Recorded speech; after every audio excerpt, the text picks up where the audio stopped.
I wanted to thank Dr. Clack for inviting me to speak in this series. I think that this has been one of the more remarkable series here at USD. His contribution last week to every week has just been phenomenal, and so I just really made me proud to be part of USD. So thank you for that. Second, I wanted to explain by way of procedure that I'm going to shake up the title of the presentation a bit. I'm going to proceed in 3 parts. So first I'll discuss theology, then vulnerability, and then leave the exploration of the notion of beauty to the end. And so I hope to leave a fair amount of time for discussion, so I hope that you'll participate in that. So part 1, theology. We academics like to locate ourselves socially, historically, and so forth as a way to show that our contributions are particular and not universal. So I speak for myself here, not for the THRS department, not for Catholic theologians in general, not for short people. I speak for myself. And so here goes. I am a passionate lover of God who struggles most of the time with whether I believe in God. I was raised Catholic, but I inherited from my German Lutheran mother a strong inclination to tack theses on cathedral doors. I have never shied away from calling out the Catholic Church when its doctrines or practices are oppressive. It got me fired by Cardinal George of Chicago, among other career unpleasantries, which perhaps accounts for my current state of sometimes Catholic observance. So I have always oscillated between doubt and belief, to the abyss and back again. The questions that persist, like a splinter in the mind, if anyone's a Matrix lover, regarding Christian doctrine about God and Jesus, found a deconstructive dialogical partner through an abiding interest in Mahayana Buddhism and its profound alterity from everything I was taught about God as a Catholic Christian. I also love Sufi Islam, and here's a little Rumi for those who love Sufism. Out beyond ideas of wrongdoing and right doing, there is a field. I will meet you there. When the soul lies down in that grass, the world is too full to talk about.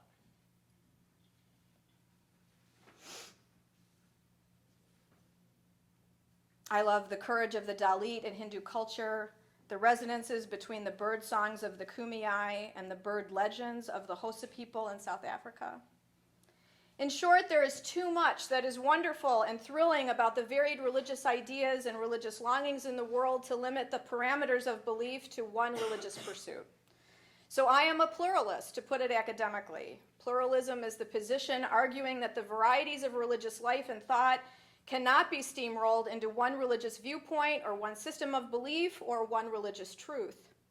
Studying religion responsibly means a willingness to find as much truth in another religion as in one's native religion, to be vulnerable and open to the stranger in a way that makes us strangers to ourselves, especially when the language of my tradition no longer supports a worldview that must necessarily change with the scientific, social, and political landscape.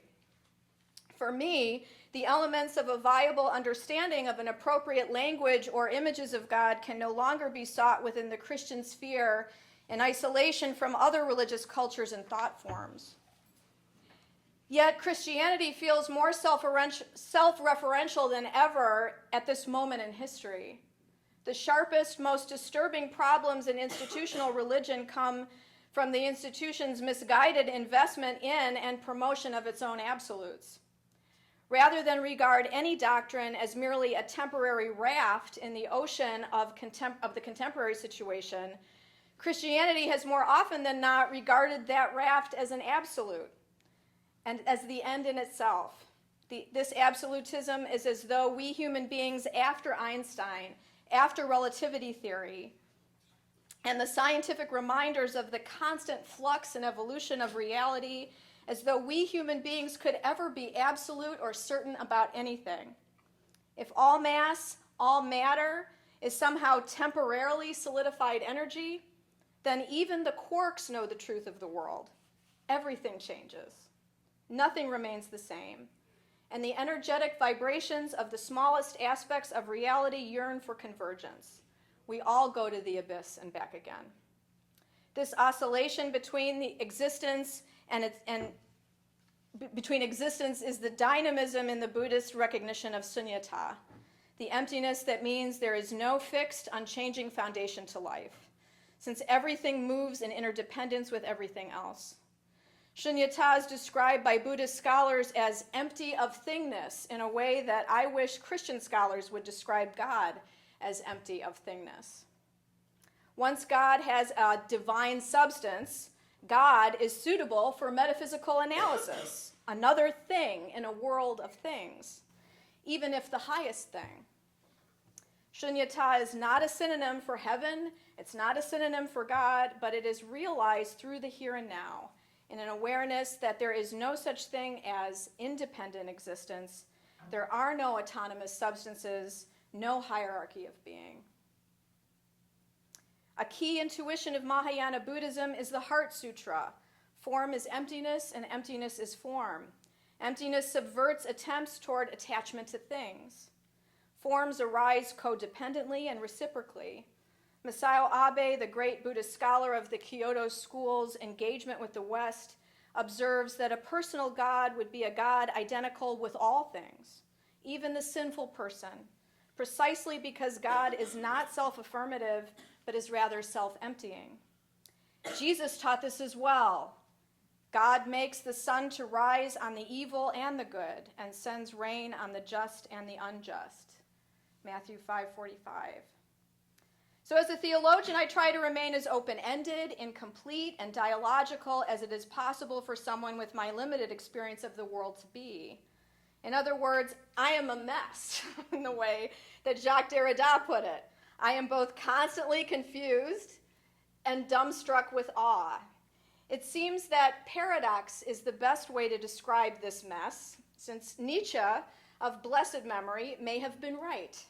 Words such as beauty, truth, or God may just be proud words that we scurrying animals have invented to make the inevitability of death more palatable.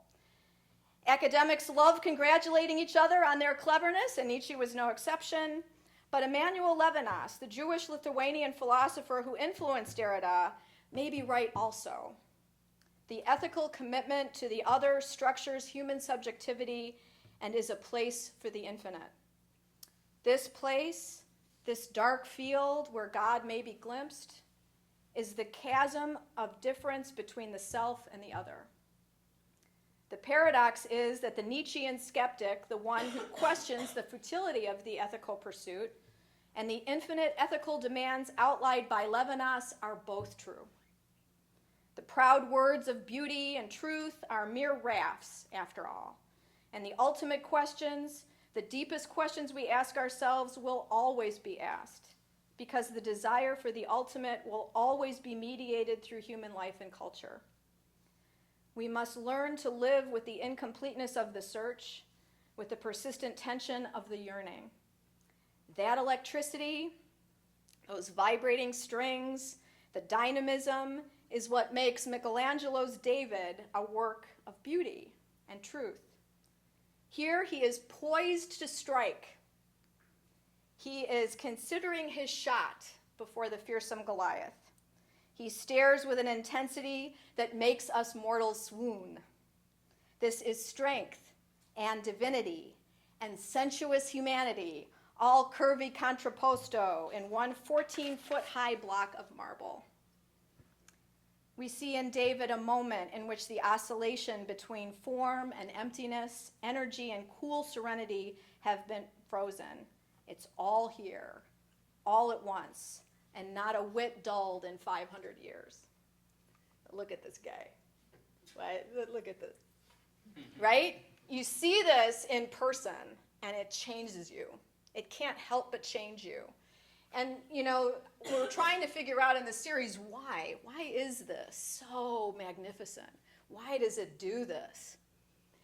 And I think that what Michelangelo's genius is to freeze the moment before he takes his shot. Because everybody else before this is the first time that the moment before he hits Goliath is captured. Before it was always the head and, the David standing on the head of Goliath. So Michelangelo's genius is that he harnesses the mystery without answering the question, without defeating the Goliath. At this moment, Goliath is still alive. In the world, both the chaos and the control remain in tension. These are the depths which my paltry little life will never conquer. This is where theology is done. Human beings are the creatures called to exceed their finite abilities, called to stare into the infinite abyss. Albert Camus, in his Genius, tells his version of the myth of Sisyphus condemned by the gods to push a boulder up a mountain. Every morning, Sisyphus woke and took to his task, and every night the boulder rolls back down the mountain, never to reach to the top. And so if I can say anything about God, it's there.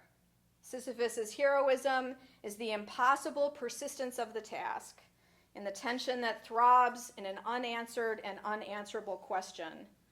In my reading of Derrida, all discourse is theological because all questions are unanswerable while we desire to answer them.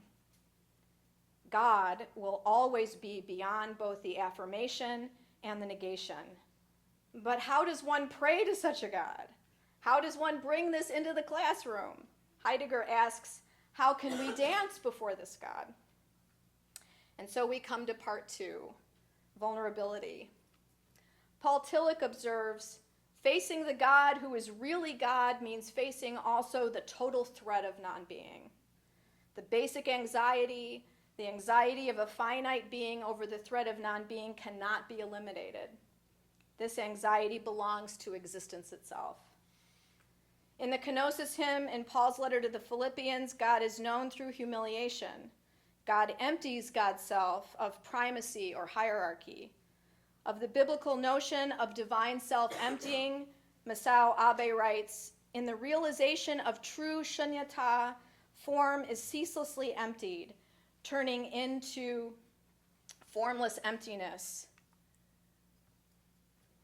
And formless emptiness is ceaselessly emptied and forever freely taking form. The God of self-emptying is the God of a persecuted truth, as Kierkegaard put it. Facing this God means exposing our own bare skin to the untamed elements. Emptiness points to openness, the risk of challenging the boundaries of what is safe or easy, such as when we cling to dualistic thinking, the either-or to escape complexity and nuance. The exposure and vulnerability is the womb of risk, because vulnerability exposes me to what threatens my comfortable set of ideas and propositions about the world. Levinas writes, opening is the stripping of the skin exposed to wound and outrage. Opening is the vulnerability of a skin offered. Beyond all that can show itself, beyond all that of essence of being can expose itself to understanding and celebration. Insensibility is uncovered, is exposed anew more naked than the naked of skin, that form and beauty inspires the plastic arts. Nakedness of a skin offered to contact, to the caress that always is suffering from the suffering of the other. This is a famous work by Kathy Kollwitz. There's actually a print in the gallery by her. When I first saw this, I was stopped in my tracks. It was one of those things that was absolutely stunning to me. Because so much of this I identify with, the woman melting into her child. When she did this, this is kind of what she did. She set up a mirror, and she got her son poised in the position she wanted him. And she's straining to draw at the same time that she's got to look in the mirror for the angle. And so she kind of let out a little groan when she was doing this. And the little boy said, "Don't worry, Mom, it will be beautiful." Mm-hmm. And this boy grew up, unfortunately, to die in World War I. Kathy Kollwitz lost him in World War I, and then her grandson in World War II. Vulnerability is usually understood negatively in American culture as something that needs to be trampled out, replaced with guns or a tough exterior or isolationism or the Marlboro Man or cold, emotionless rationality. But for Emmanuel Levinas, vulnerability describes the openness that makes existence possible, that which presupposes sensibility or the conditions of experience. For Derrida, especially in his later writings, the vulnerable or open conditions of experience, negotiating between manifestation and manifestability, is theological. He writes, on what condition does goodness exist beyond all calculation? On the condition that goodness forget itself, that the movement be a movement of the gift that renounces itself, hence a moment of infinite love. Only infinite love can renounce itself, and in order to become finite, become manifest in order to love the other as a finite other. Levinas asserts that the other is not a phenomenon, not merely something that appears in my experience, but is rather a disturbance of my perceptions of the world. To call the other a phenomenon would be to name the other according to my perceptions, which for Levinas is a violent act, an act of domination and mastery. Rather, the other is the one who interrupts and alters my tidy and secure experience in such a way that I am not human and certainly not a subject until I engage the other as disturbing my perceptions and not merely as an extension of them. The other reverses the natural order of things, where I should be preoccupied with my own survival as in evolutionary biology. Vulnerability describes the willingness to be challenged, displaced, altered by the other, as essential to the meaning of being human and the making of the subject. Because the alterity of the other and the summons to respond will never end, Levinas calls the responsibility to the other infinite. It bears a trace of God. God is glimpsed through the disturbance of my worldview offered by the other. The chasm of difference between us is impossible to cross, yet I desire to cross it. My existence, my subjectivity, is carved out in my response to the other. It is precisely because I am unable to fulfill the needs of another, but that I desire to attempt to fulfill them. That God is glimpsed as a trace. Levinas's notion of awakening to an infinite responsibility in meeting the stranger has profoundly engaged me because I have experienced this responsibility in having my children as something that exceeds the boundaries of what is reasonable or even possible. Before I had children, I really didn't understand what this meant. But after, when I have been sleep deprived for months, why am I willing to get up multiple times on another night to tend to a sick child? This is not virtue. This is not goodness. It's not morality. This, Levinas asserts, is to experience the surplus of being, the existential exaggeration that is called being me. This is the experience of becoming human.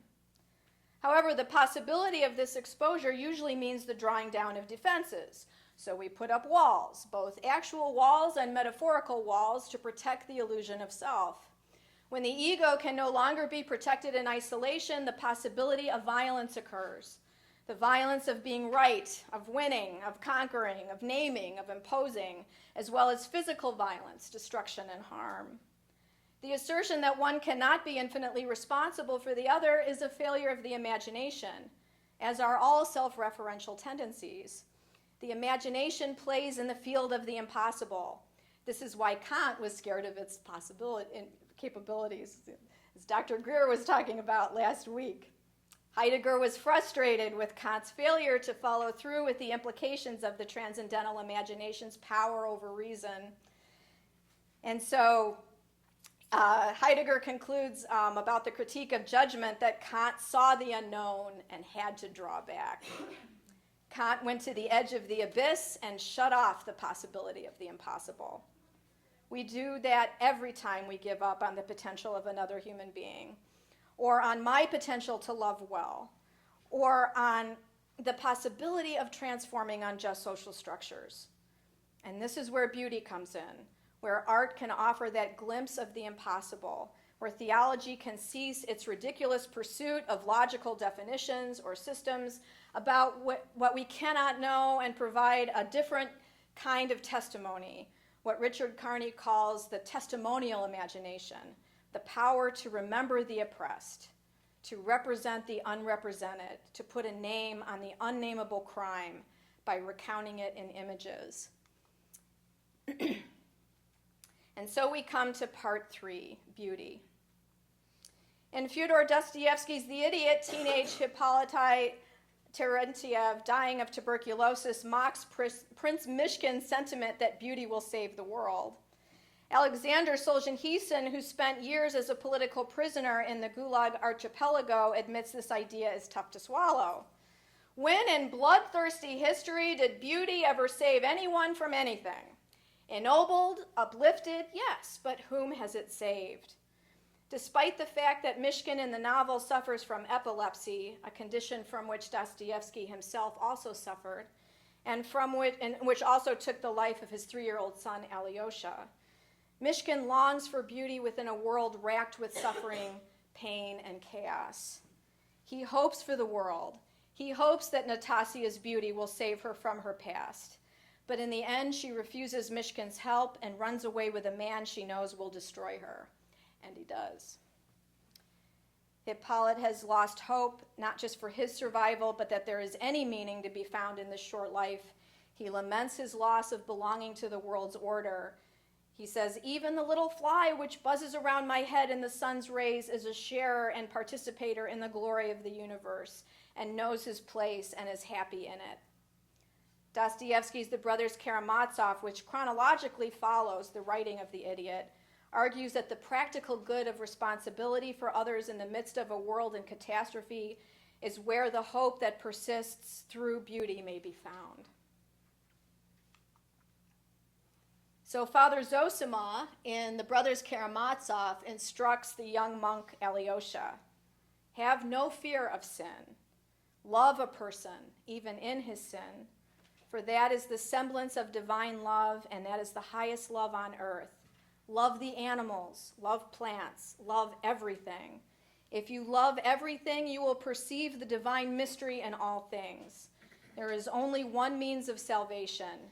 Make yourself responsible for the sins of all. For as soon as you sincerely make yourself responsible for everything and for all people, you will see at once that it is really so, and that you are to blame for everyone and for all things. So this is language of enthusiasm and excess, to overflow with love for all things, even the ugly, even the repulsive, seems so insurmountable as to mock human capability. But that's the point. If we are to enter the space of the impossible and unexpected, to glimpse a trace of the divine in all that breathes and lives, human capability should be mocked in its silly, paltry timidity. So this is the fountain of the impossible that Kant wanted to shut down when he saw the possibility of imagination that would run rampant over reason and logic. To love even our vulnerability, such that the very vulnerability of the other which disturbs my complacency becomes the locus, the space of God. Only the imagination can overcome the limitations constructed by logic and reason. I can't. It's beyond me. Yes, it is. It's beyond all of us, beyond any of us, which is exactly why we must give ourselves over to it, submit to both the play of the imagination and to our own vulnerable limitations, as well as to the vulnerabilities of others. This is what Levinas and Derrida mean when they invite Christians to see that the Messiah has not come until Christians rise to the task of justice. We are all called to be the Messiah. Jesus never really promotes religious practice as it is traditionally understood, and he never once commands us to go to church. Rather, he only asks that we make concern for the stranger the primary locus of being. In Matthew 25, Jesus gives us a way out of the chaos and suffering of the world. For I was hungry, and you gave me food. I was thirsty, and you gave me something to drink. I was a stranger, and you welcomed me. I was naked, and you gave me clothing. I was sick, and you took care of me. I was in prison, and you visited me. This set of messianic actions are so important that they are repeated in entirety 4 times in the space of 12 verses. Beauty will save the world, Solzhenitsyn came to realize in his Nobel Prize acceptance speech, is not a careless phrase, but a prophecy. After all, Dostoevsky was granted to see much, a man of fantastic illumination, and in that case, art and literature may really be able to help the world today. So what can art do? What does art do? Oh, I wanted to show you this. This is Levinas and Maurice Blanchot. Blanchot was Catholic. He was raised Catholic, became an atheist. He was a French essayist. Levinas is a Jewish philosopher. They became really good friends in Paris. And during World War II, Levinas's wife and daughter were hid by Blanchot in a monastery through the war and survived. All of Levinas's extended family perished in the Holocaust, as well as his wife's extended family. So they were close friends, but they had this way of putting the problem, the ethical problem of suffering, front and center in everything that they did. And so Blanchot writes, the disaster ruins everything, all the while leaving everything intact. So it's that tension. George Bataille was another friend of theirs in Paris. He writes, a work of art, a sacrifice, contains something of an irrepressible festive exuberance that overflows the world of work and clashes with, if not the letter, the spirit of the prohibitions indispensable to safeguarding this world. Every sacrifice has its cause in the quest for a sacred instant that for an instant puts to rout the profane time in which prohibitions guarantee the possibility of life. These are the Lascaux caves, which Bataille was writing about, so you can see the title. He thought the caves, which were discovered around this time when he published the book, were a way to mark the birth of humanity. And so the caves, if you know anything about them, are really remarkable. You can see from the size of this researcher how high up off the wall they are, which makes us wonder what the heck is going on. You know, people 30,000 years ago, I would actually have been a forward for the Knicks. So basically, 30,000 years ago, people were very small. Why wouldn't they have just painted at eye level, right? That's what we would do when we just want to get by, the C student, right? Okay, that's all I got to do. Let's just get through, right? They didn't do that. Look at that, way up off, 14 feet high off the wall, which means they had to create scaffolding in order to do that, which means they were in these really, moist caves with no source of natural light. They had to invent little lamps in order to do that. They created scaffolding, which meant probably a lot of them fell and died in this really hard place. So it really is a sacrifice. The idea of we're going to move beyond what we have to do. We're going to go further than we have to do. That's the sacrifice. There's no evolutionary requirement or biological justification for these works. These aren't decorations of where they dwelled. This was a religious quest. Religious just referring to trying to move into the unknown, trying to risk the dark, the animals, the danger, trying to make order of the world. This is something that we, sophisticated inheritors of their quest, are invoked to remember. In the caves, art precedes logos, language, speech. What does this mean for us today? Not only that we have become disconnected from the explosive generosity of celebration of the sacred that first made us human, according to Bataille, but also that we have disconnected from the space of the paradox between absence and presence that appears 30,000 years ago and has yet to be resolved or overcome. Blanchot observes, as if the origin, instead of showing itself and expressing itself in what emerges from the origin, were always veiled and hidden by what it produces, and perhaps then destroyed or consumed as origin, pushed back and always further removed and distant as what is originally deferred.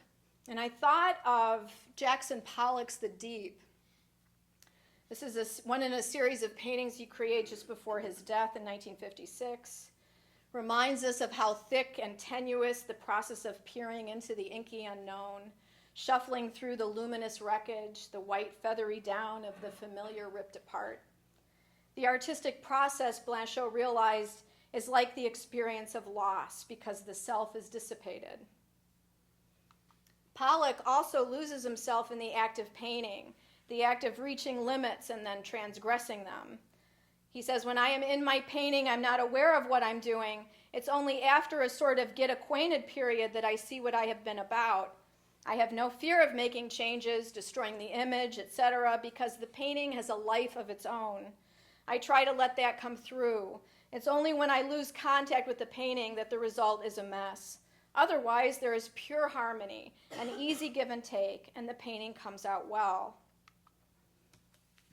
Of the artistic achievement of his friend Mark Rothko, Robert Motherwell wrote, "It breaks out of the riverbed of modern art through a shift in subject matter to the undreamed one in abstract art of poignancy before the unknown void."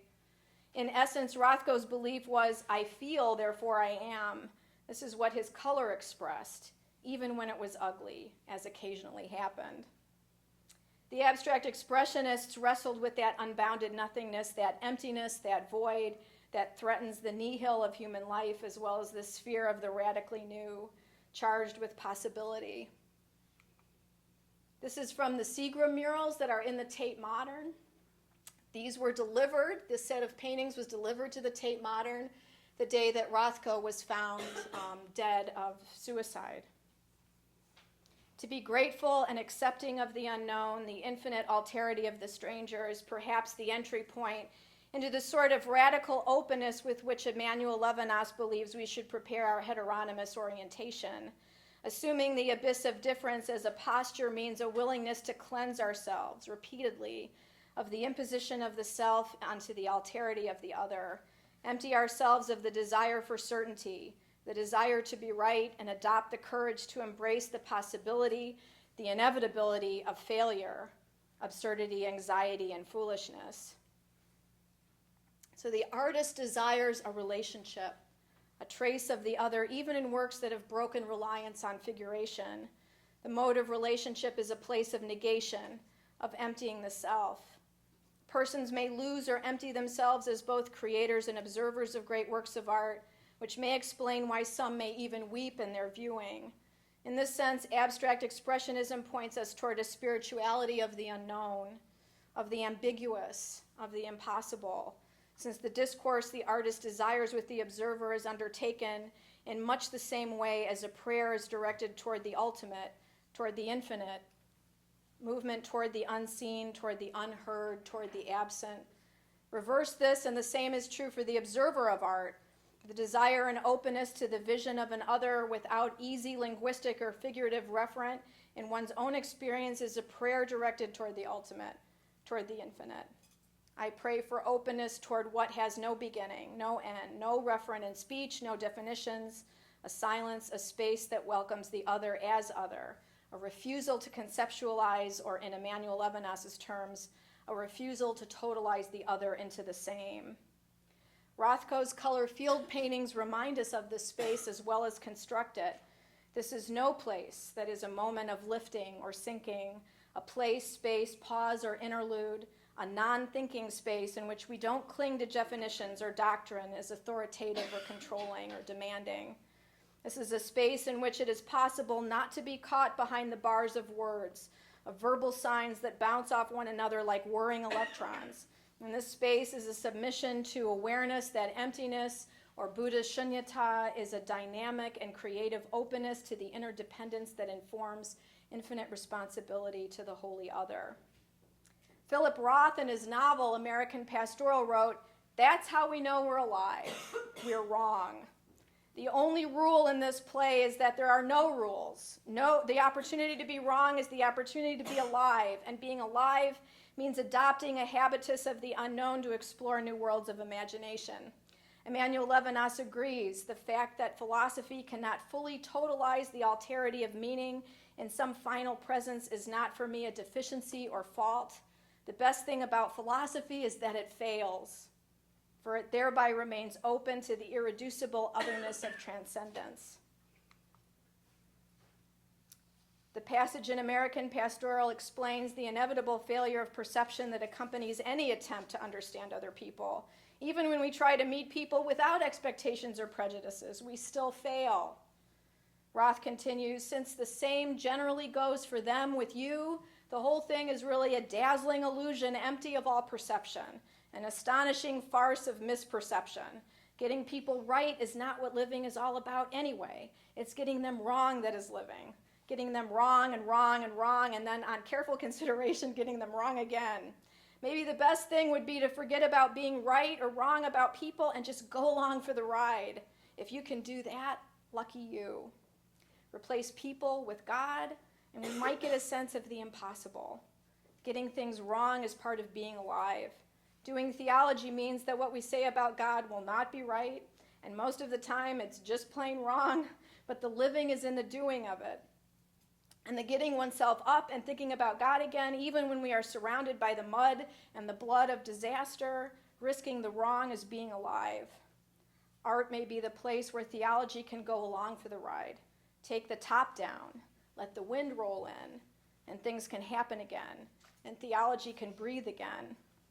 Here in Helen Frankenthaler's Wales, we see stains of paint allowed to obliterate borders and boundaries. The ambiguity and randomness allow her to break free of symmetry, which has long been understood as essential to a definition of beauty. She is here willing to juxtapose pure, brilliant color with what appears to be a coffee stain in the corner, playing with limits, showing us the Heart Sutra, in which limitations and boundlessness interpenetrate each other. Detachment from limits and the absence of limits, attention to emptiness and emptying, is where we can face the vulnerability in which we may love our enemies, be willing to die before we kill that which threatens us, sell everything we have, all impossible, all beyond our capabilities. Beauty prepares us for the work of the impossible.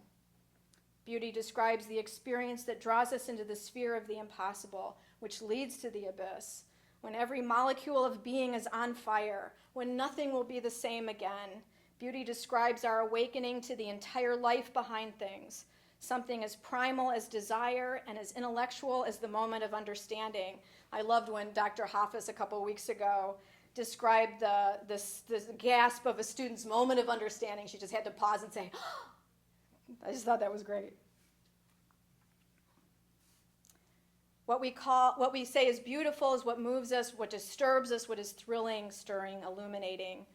Blanchot writes, without the incomprehensible mystery of the other, we are incomprehensible to ourselves. Here is the mystery in which the divine is empty, humiliated, a victim of our vain attempts at certainty and control. Unknown and open as the sky, Blanchot writes, God reveals God's self in that which showing God hidden lets God appear as God is, unknown. Thank you.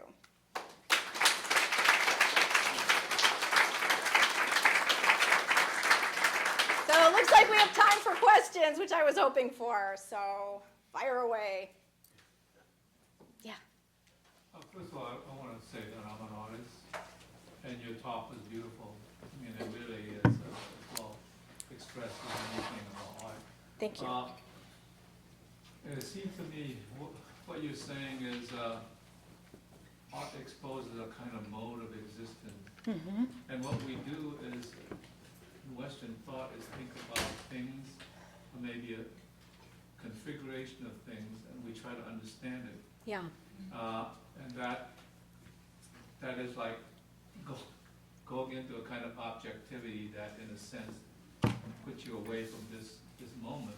Yeah. But however, I want to ask you about this, is that since we're plagued with understanding as well, Yeah. The nature of understanding is it wants to understand. Yeah. So that's kind of a curse that we, as human beings, also have to live with, as well as this openness to otherness.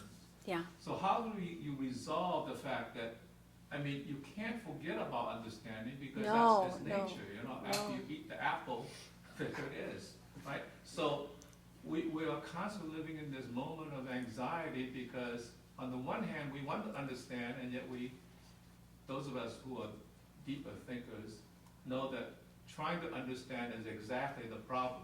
those was a little bit more shallow in a way, that then think that understanding will get you there, but we have this anxiety that action will never get you there. So you live in this back and forth paradox. It's paradox. So how, I have no prescription. I was telling my students today, you guys lost out because I don't know anything.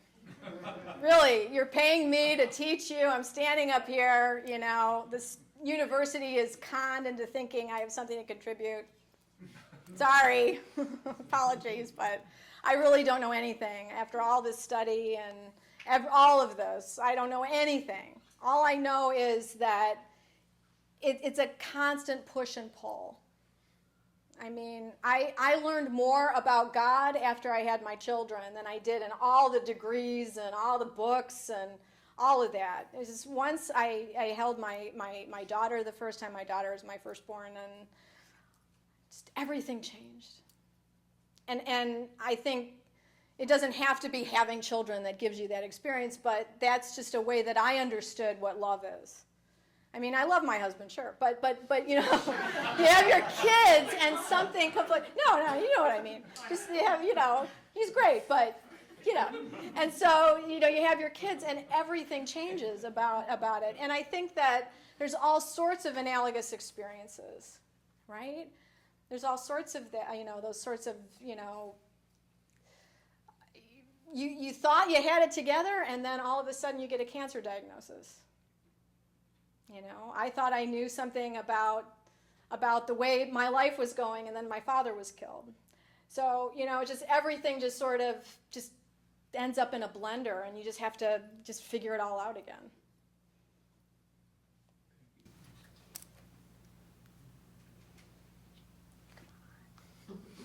Let me have it. Come on.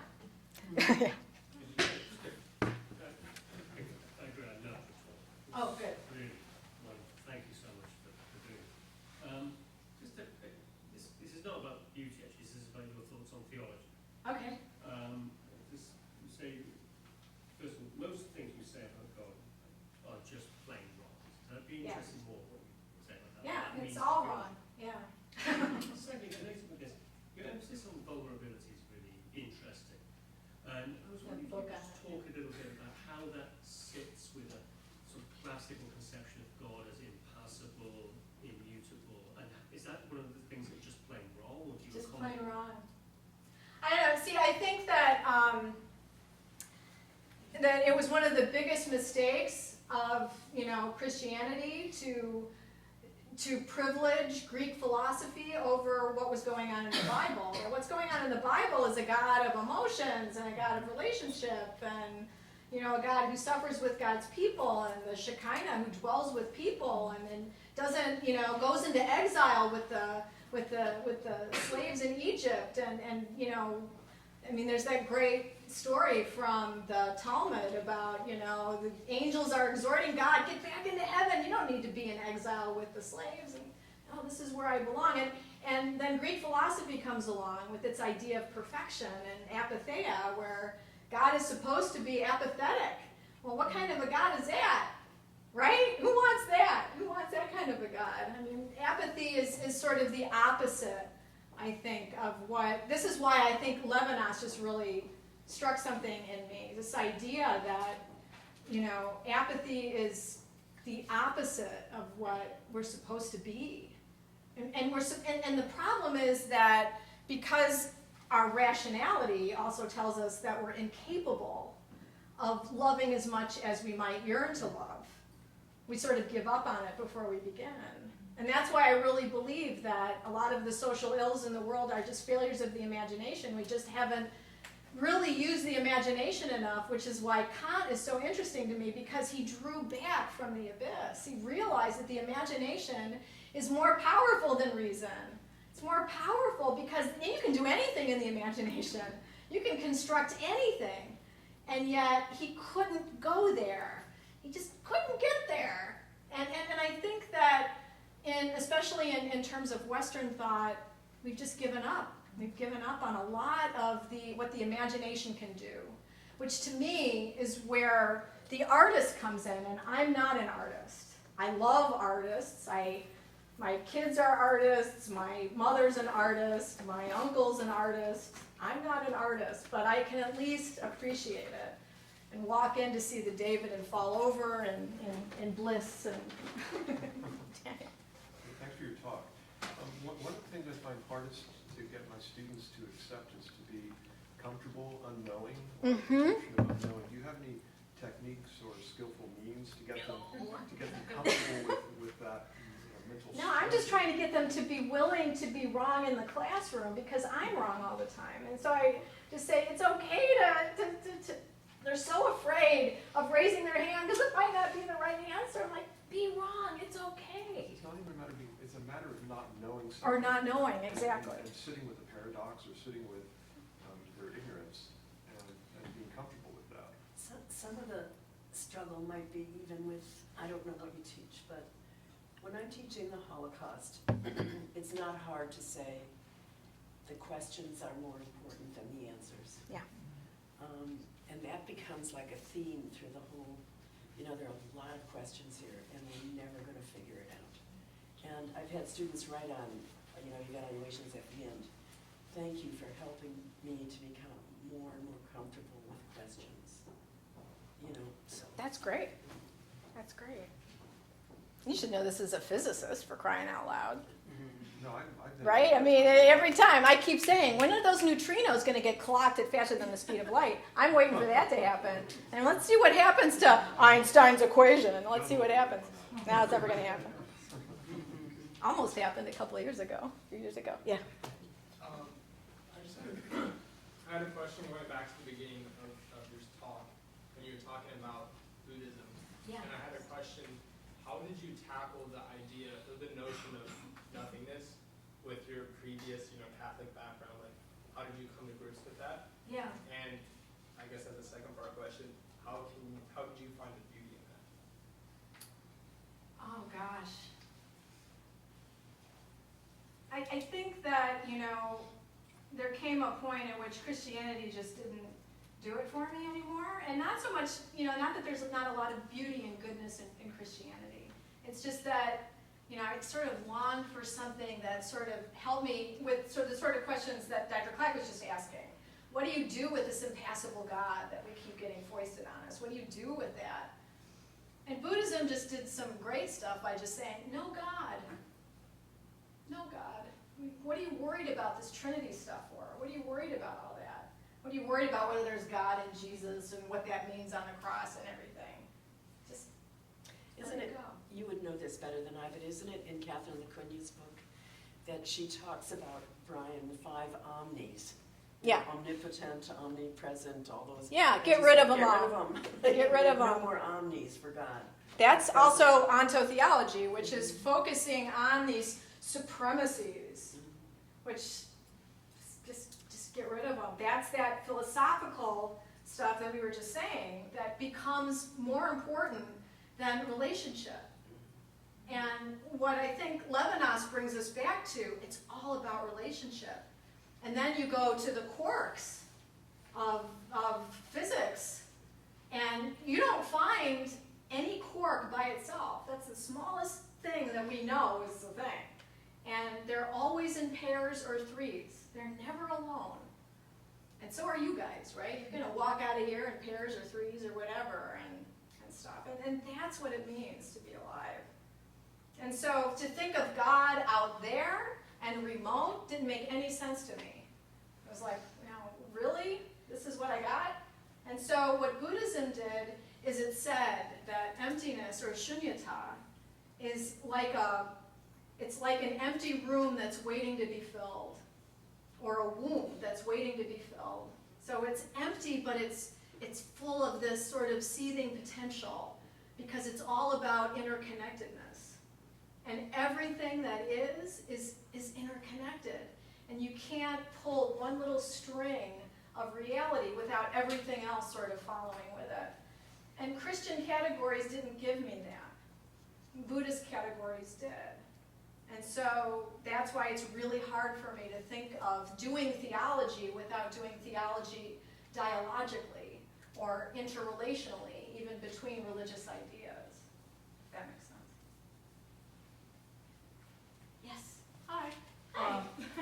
So, when you were talking about Shunyata, Shunyata. okay. I hope I even said that right. No, and like you're talking about the empty room, I was kind of thinking of St. Augustine and how, like, according to St. Augustine, like in his Confessions, the absence of good is evil. So, like, paralleling that, what would There's be the nihil. Huh?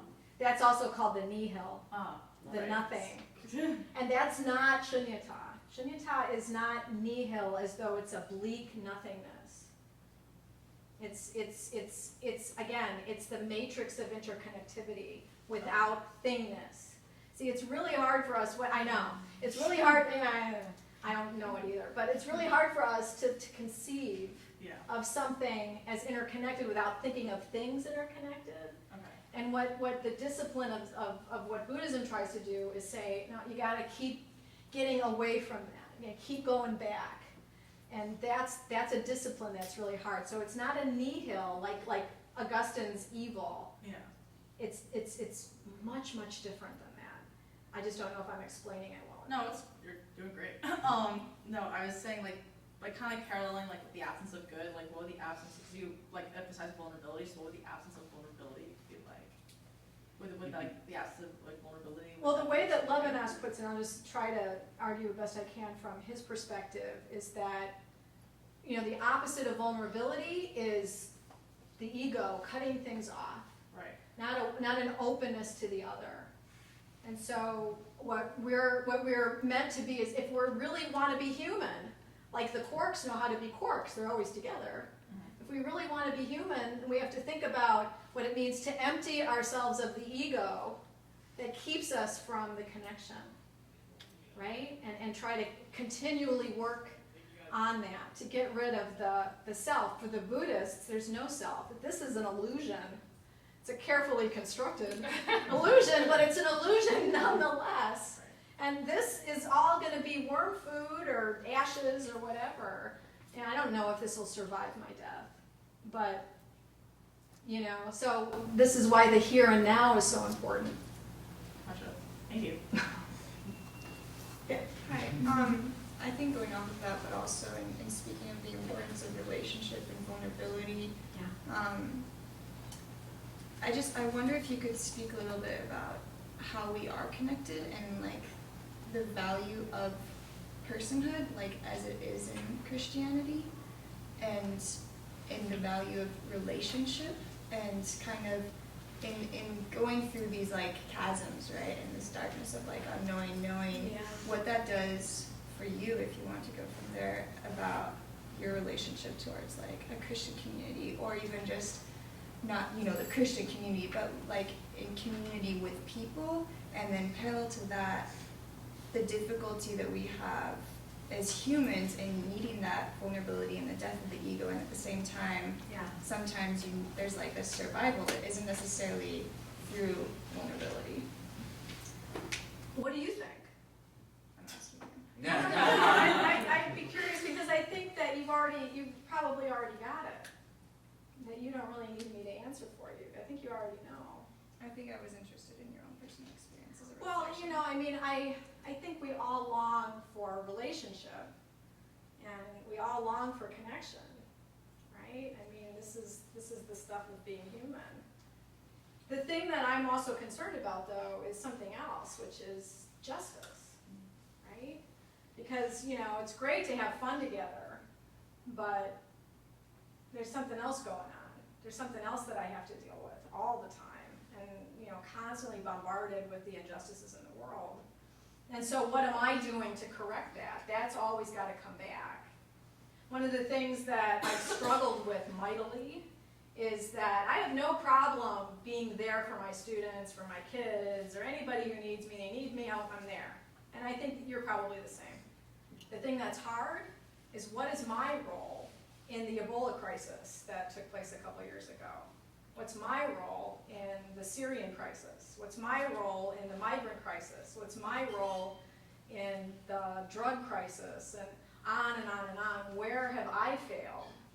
And this gets back to being wrong. I'm just going to have to figure out how to be a part of this world and be willing to be wrong, because I can't solve all these problems. But somehow I have to also recognize my complicity in them. And this is why it's infinite, right? This is why when Levinas talks about the infinity of this responsibility, it never ends. It never goes away. I can never go to sleep at night and just say, did everything I could for the world today. I can sleep well because it's all done, you know. And none of us, I think, will ever get there, and that's the point. That's the point. It's always an ongoing thing. And it's never where, you know, I can rest assured that I have really loved well today. So I tell my students, I want everyone to walk out of my class, if possible, being really good lovers. And of course, the thing that they always hear is being good in bed. They always think, okay, you know, I want you all to be good lovers, and they think being good in bed is what I mean by that. And it isn't. It is and it isn't, because being good in bed follows from being the kind of person that empties the self for the sake of another.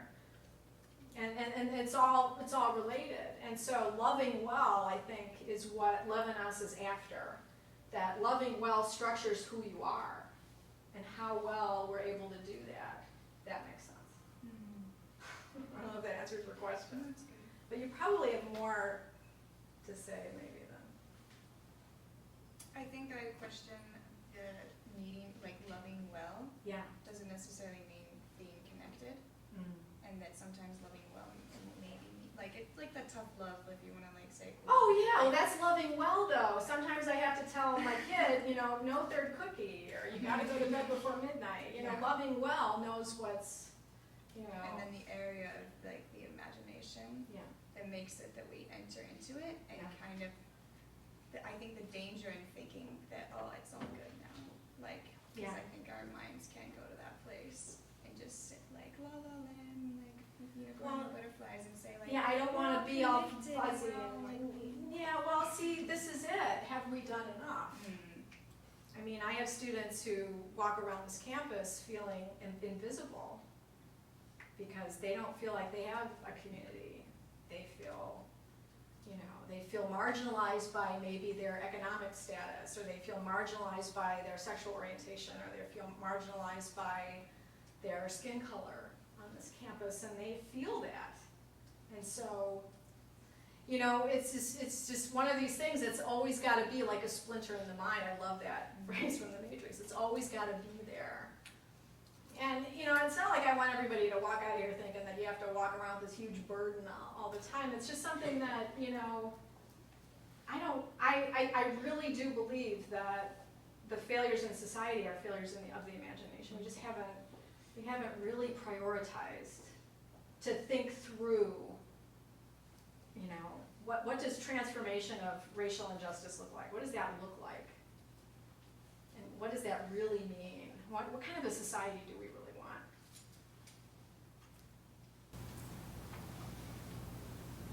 Anybody else? Yeah.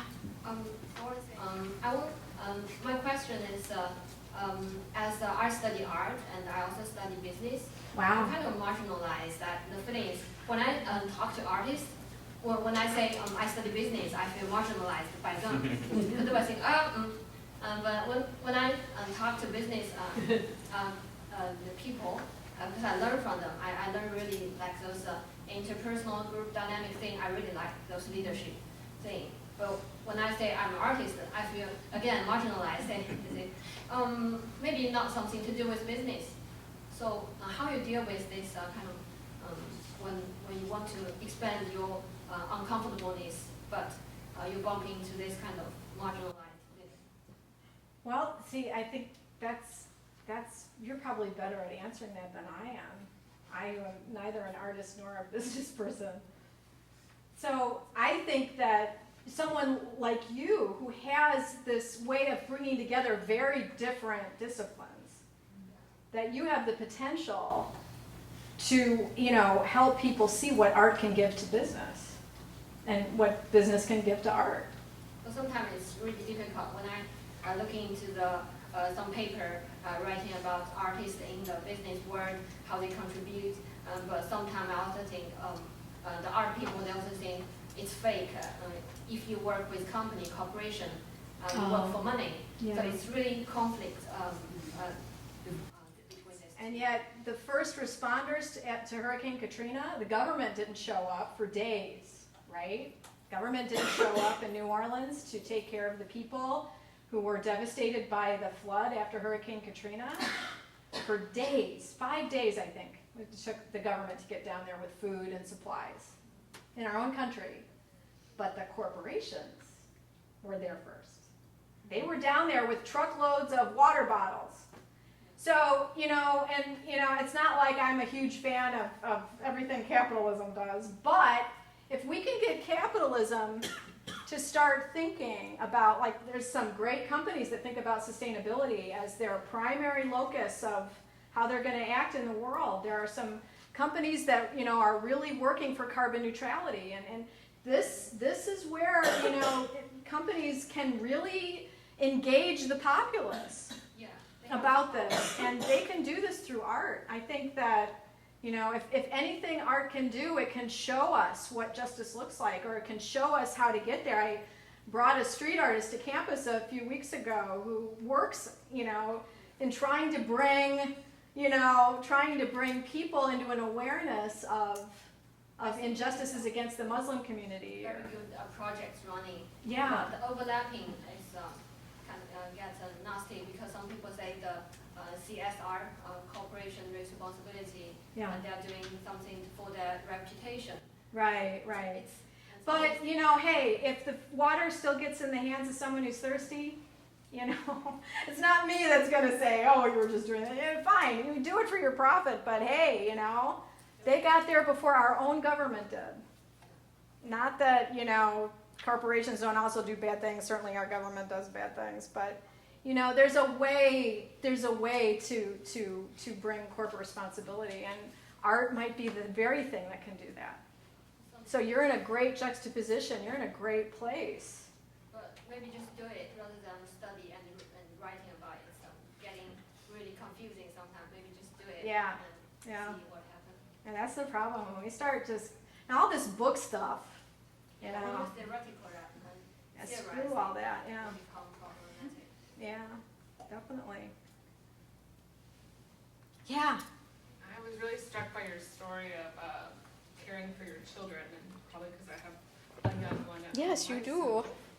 This idea that vulnerability is not virtue. No. I just went, whoa.